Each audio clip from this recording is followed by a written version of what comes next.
Hello everyone, welcome to my another blog. নমস্কার, সবাই কেমন আছেন? আশা করি সবাই ভালো আছেন। আপনাদের ভালোবাসা আমিও ভালো আছি। আজকে ফ্রাইডে, তো আজকের ব্লগটা হচ্ছে ফ্রাইডে স্পেশাল ব্লগ।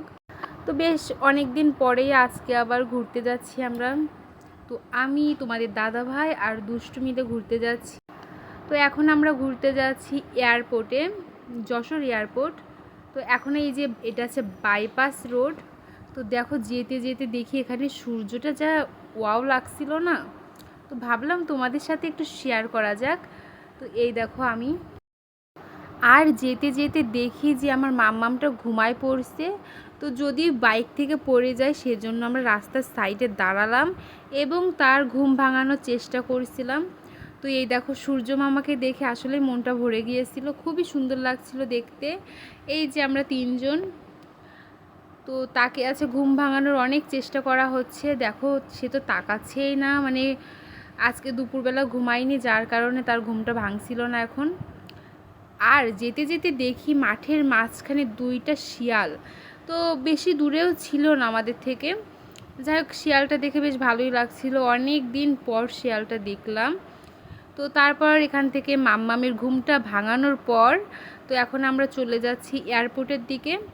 তো প্রায় আমরা চলেও এসেছি, কিন্তু এখন না রোজার কারণে এয়ারপোর্টের মধ্যে ঢুকতে দিচ্ছে না, যার কারণে এয়ারপোর্টের ভেতরটা আমরা দেখাতে পারলাম না। তো যাই হোক, তারপরে আমরা ভেবেছিলাম পার্কে যাব, এয়ারপোর্ট পার্ক, সেটাও বন্ধ ছিল রোজার কারণে। তো এখানে দেখলাম যে এখানে অনেকগুলো খেজুর গাছ ছিল, তো ভাবলাম এখানে একটু বসা যাক। তো এই দেখো আমরা এখানে একটু দাঁড়িয়েছিলাম এবং কয়েকটা ভিডিও বানানোর পর, ছবি তোলার পর এখন আমরা আবার চলে যাচ্ছি ধর্মতলায় চা খাওয়ার জন্য। তো দেখো এই যে আমি, খুব ভালোই লাগছিল, অনেক দিন পর ঘুরতে আসছি তো মনটা অনেক ভালো লাগছিল।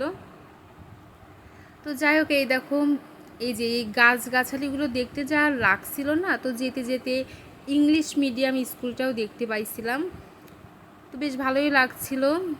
সেনানিবাসগুলো অনেক সুন্দর ছিল। এই দেখো সেনানিবাস, যশোর সেনানিবাস। তো যাই হোক, তারপরে এই যে ক্যান্টনমেন্ট কলেজটা, এখানে মানে এত সুন্দর লাগছিল এই সময়টায়, লাইটগুলোর জন্য আরও জাস্ট ওয়াও লাগছিল। তো তারপর আমরা চলে এসেছি চা খাওয়ার জন্য।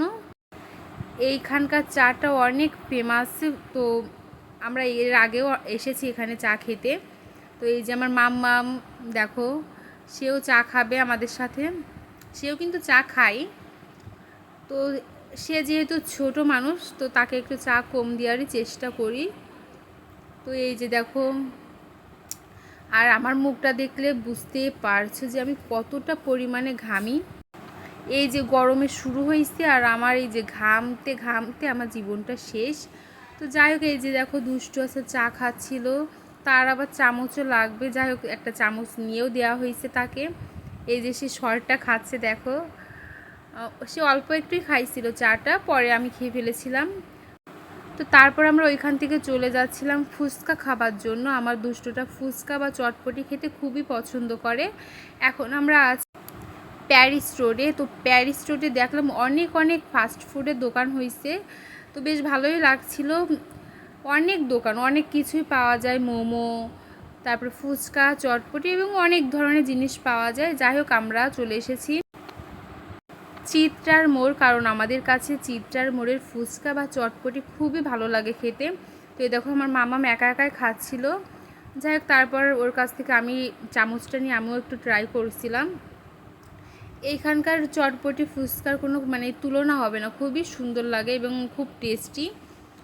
আর এই দেখো আমার মাম্মা আমাকে ফুচকা খাইয়ে দিচ্ছিল, তো তার পাপাও আমাকে খাইয়ে দিচ্ছিল, আমার হাত দিয়ে খাওয়াই লাগছিল না। তো দুইজনই আমাকে খুবই ভালোবাসে, আর আমার মাম্মাম কিন্তু আমাকে কোনো কিছু না দিয়ে খায় না। তো যাই হোক, আমরা এখান থেকে খাওয়ার পর্বটা শেষ করে আমরা চলে গিয়েছিলাম বকচর। বকচরে দেখো লাইটিংটা জাস্ট ওয়াও ছিল। এইগুলো কিন্তু এই কয়েকটা দিন হয়েছে এই লাইটগুলো লাগিয়েছে। তো এখানে যেয়ে মনে হচ্ছিল যে আমরা ঢাকা শহরে চলে আসছি। রাস্তাটা খুবই সুন্দর করেছে, খুবই সুন্দর, অনেক সুন্দর লাইটিং। তো এখানে এসেও আসলে মনটা অনেক ফুরফুরে হয়ে গিয়েছিল। তো এই দেখো কি সুন্দর লাইটিং, তাই না? আমি কিন্তু এই ফার্স্টে দেখছি এখানকার লাইটিংটা, কারণ এর আগে যখন এসেছি তখন এত লাইট ছিল না। তো এই যে আমি ফার্স্ট এসে দেখলাম, তো খুবই ভালো লাগছিল। তো তারপর আমরা এখান থেকে বাসায় চলে যাই। তো তোমাদের কেমন লাগলো আজকের ব্লগটা অবশ্যই কমেন্টে জানিও।